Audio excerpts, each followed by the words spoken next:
அன்பியும் YouTube இல்லந்தோறும் இறைசாட்சி உள்ளந்தோறும் மகிழ்ச்சி. காசாவில் போர் நிறுத்தம் இயலக்கூடியதே, ஆனால் விருப்பார்வமில்லை.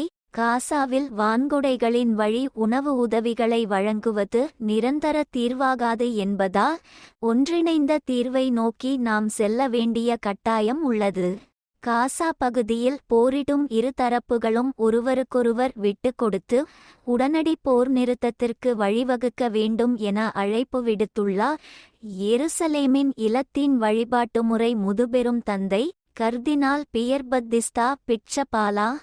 காசாவில் போர் நிறுத்தத்திற்கான தேவை எக்காலத்தையும் விட தற்போது அதிகமாக தேவைப்படுவதாக உரைத்த கர்தினால், போர் நிறுத்தம் என்பது இயலக்கூடியதே, ஆனால் அதற்கான விருப்பார்வம்தான் இங்கு குறைவுபடுகிறது என எடுத்துரைத்தார். காசா பகுதியில் வாழும் கிறிஸ்தவர்கள் மிக பெரும் துன்பங்களை அனுபவித்து வருவதாகவும் போரிடும் துருப்புக்களிடையே அமைதி பேச்சுவார்த்தைகளை ஊக்குவிக்க தலத்திரு அவை எப்போதும் தயாராக இருப்பதாகவும் கூறினார் கர்தினால் பிட்சபாலா. மனிதாபிமான உதவிகளை பெற வரிசையில் நின்ற மக்கள் மீது அண்மையில் தாக்குதல் நடத்தப்பட்டது குறித்து ஆழ்ந்த கவலையை வெளியிட்ட முதுபெரும் தந்தை, உணவு உதவிகளும் போதிய சமையல் எரிவாயுக்களும் சுத்த குடிநீரும் இல்லா நிலையில் அதனோடு நோய்களும் பரவி மக்களை வாட்டி வருகின்றன என்ற ஆழ்ந்த கவலையை வெளியிட்டார்.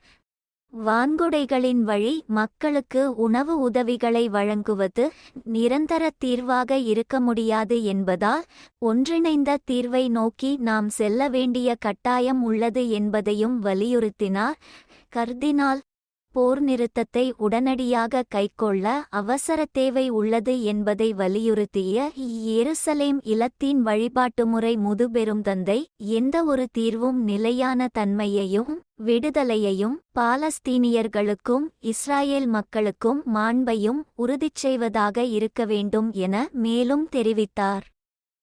இந்த அன்பியம் யூடியூப் சேனலை நீங்கள் ஷேர் பண்ணுங்க, சப்ஸ்கிரைப் பண்ணுங்க, லைக் பண்ணுங்க. Wish you all the best.